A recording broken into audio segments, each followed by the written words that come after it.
was about to say good morning, but good afternoon. It's great to see you. Are you all ready for Christmas? Yeah.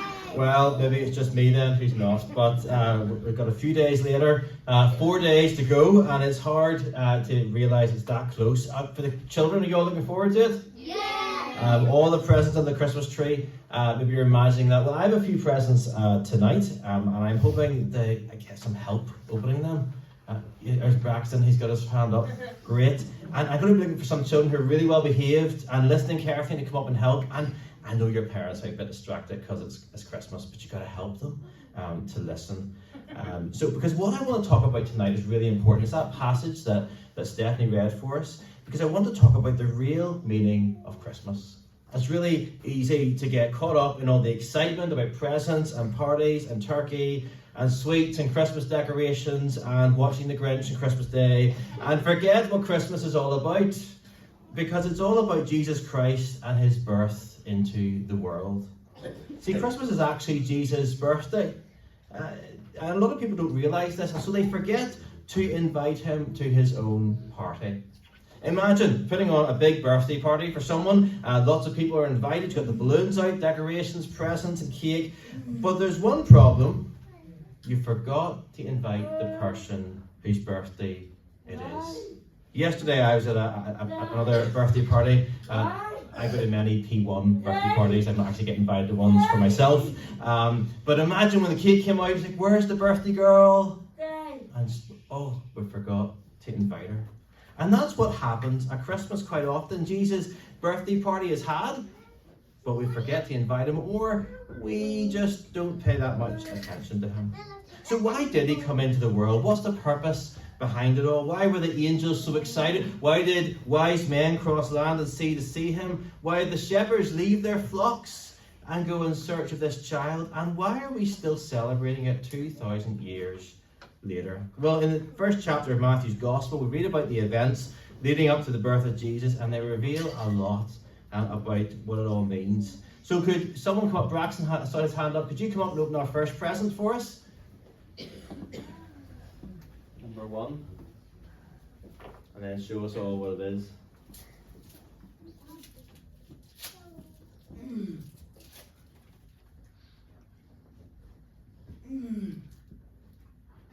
What is it? A ring. It's an engagement ring. Braxton, I didn't know you could. Thank you, Braxton. You can eat that if you want.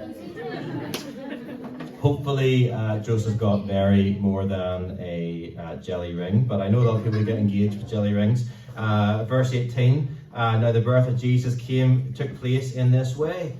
When his mother Mary had been betrothed to Joseph, before they came together, she was found to be with child from the Holy Spirit. That's verse 18. Mary, the mother of Jesus, is engaged to a guy called Joseph, and they made a promise to get married to each other. But before they got married, Mary found herself pregnant. Now, usually it takes 2 people to make a child. I'm sure that's not news, but Mary is a virgin, and she's never slept with anyone. Imagine what that must have been like for her. Amazed, terrified, worried what Joseph would think. Who would believe her when the child comes and she says that she hasn't been with anyone else? Thankfully, God had sent an angel to her before it happened. We read about that in Luke's Gospel. But even with that heads up about what was going to happen, it must have been a scary time, a stressful time for Mary. What would happen to her? What would Joseph think? And that's time for our second present. If anyone who would like to come up. Yes, you back there. Come on up. You, yes. Do you not know my name? I'm having a senior moment. Maybe I am old enough for Marks and Spencer. Number 2.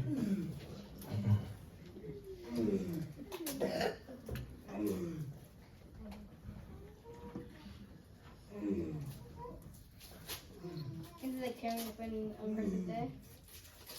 I've got no idea what it is. Can I open it? Just hold it up for everyone. I think we'll all see. Rubik's Cube. A Rubik's Cube. Yeah, just leave it there for me. Thank you. A Rubik's Cube, because it's a puzzle, isn't it? It's a puzzle. And this reminds us that Joseph has a puzzle to work out about Mary when he finds out she's pregnant and he's not the father. Imagine how he must have felt. It must have been awful for him. What's he going to do? Mary, who he loves, who he's engaged to, looks like she's cheated on him with someone else, except she hasn't, but he hasn't realized it yet. And he's really upset. He doesn't want to marry her. In verse 19, it says, her husband Joseph, being a just man and unwilling to put her to shame, resolved to divorce her quietly. See, we're told Joseph is a just man. That means he's a good man, a righteous man. And while he thinks Mary has done something wrong and he's hurt by that and he wants to call off the wedding, he doesn't want to make public what he thinks she's done. That's the puzzle.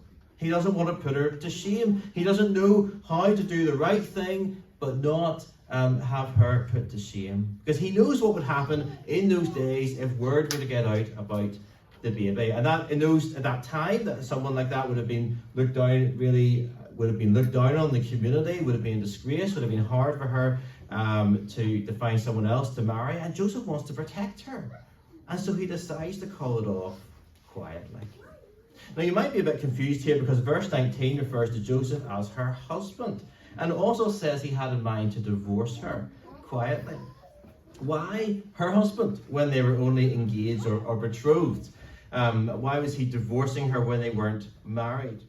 Well, in those days, and that word betrothal helps us understand it, an engagement was a lot stronger than it is today. Now, it would be pretty embarrassing to break off an engagement today, a bit messy as well.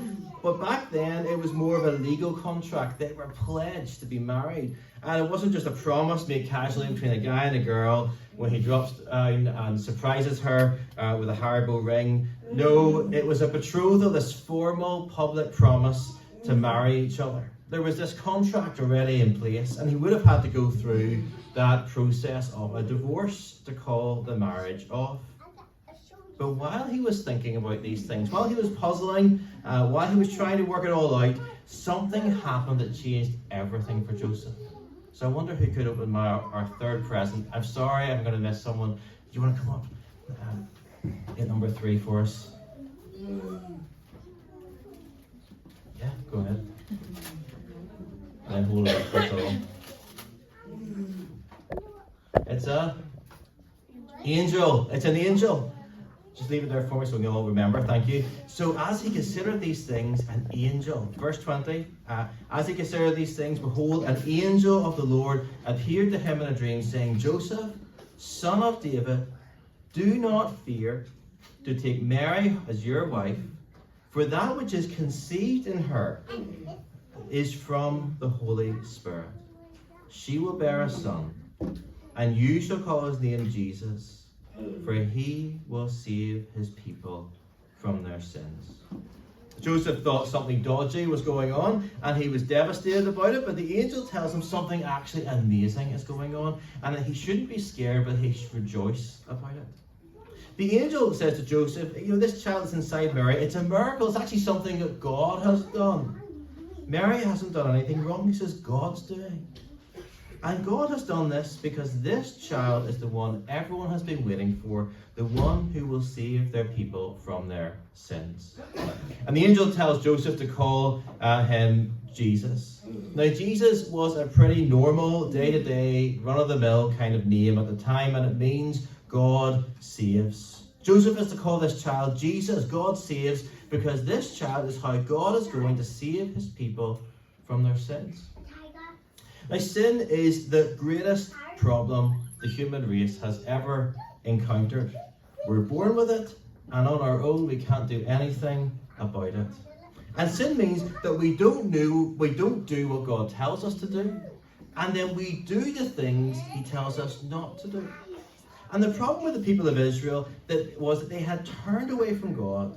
Their sin had taken them far from him, and they were waiting on this promised king to deliver them, to bring them back to God, to save them from their sin. But Jesus hasn't just come for the people of Israel. Jesus came into the world for everyone who would receive him, no matter what nationality or background or age. See, the people of Jesus today are not just those of the same race of Israel, The people of Jesus are all those who come to him and believing in his name, put their trust in him and accept him as Lord over their lives. And that brings us to our fourth present. I feel like I'm going to try and, yes, do you want to come on up and open up our fourth present for us?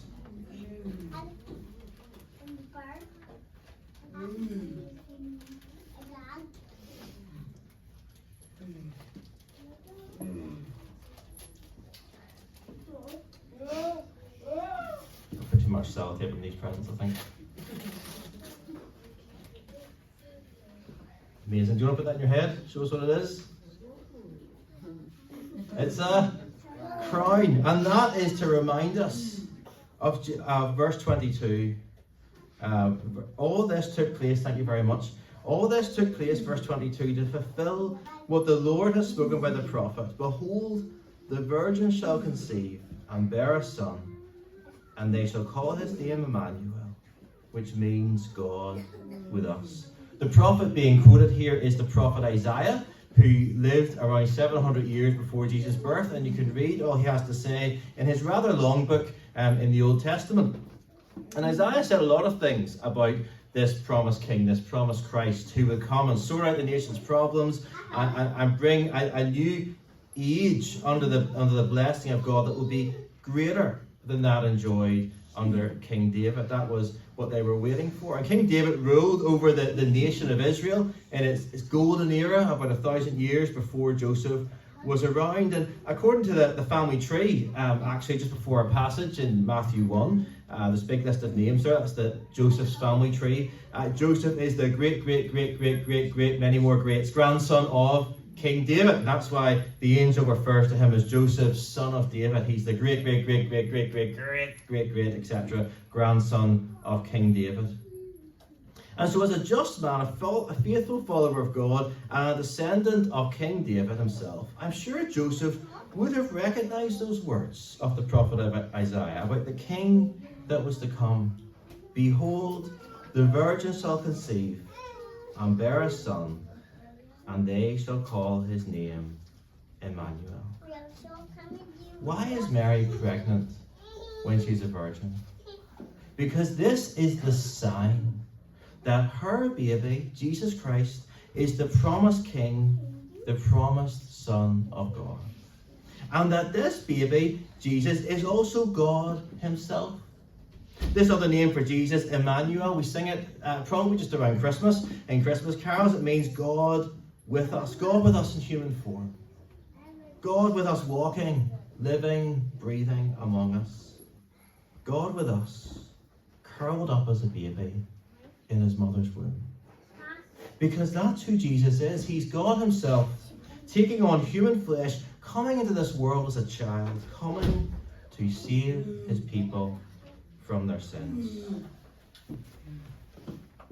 Now we come on to our next gift here, number 5. Could someone come up?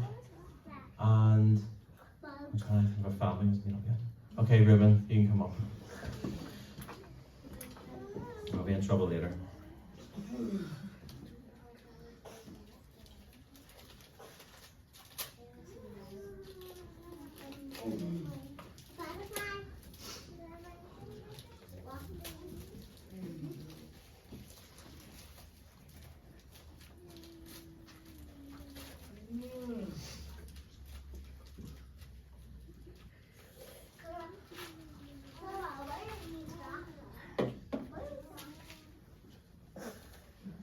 What is it? A baby bottle. It's a baby bottle, because this is our next verse. What happens next? Which means God with us. Verse 24, when Joseph woke from sleep, he did as the angel of the Lord commanded him. He took his wife, but he knew her not until she had given birth to his son. And he called his name Jesus. So Jesus was born. So Joseph knew what he had to do, and he came back home, and he brings Mary as his wife. But he didn't sleep with her until after Jesus was born, because it's so important that we know that Jesus He is the promised one, the Son of Mary, the Virgin. Now, what about our next? We've got one more thing to open. And Summer, you come up. So you're a bit old, but come on up for this last one. It's the most important one. So.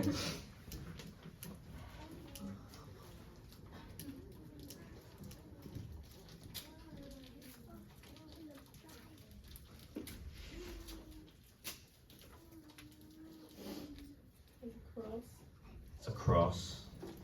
See, how is Jesus going to save his people from their sins?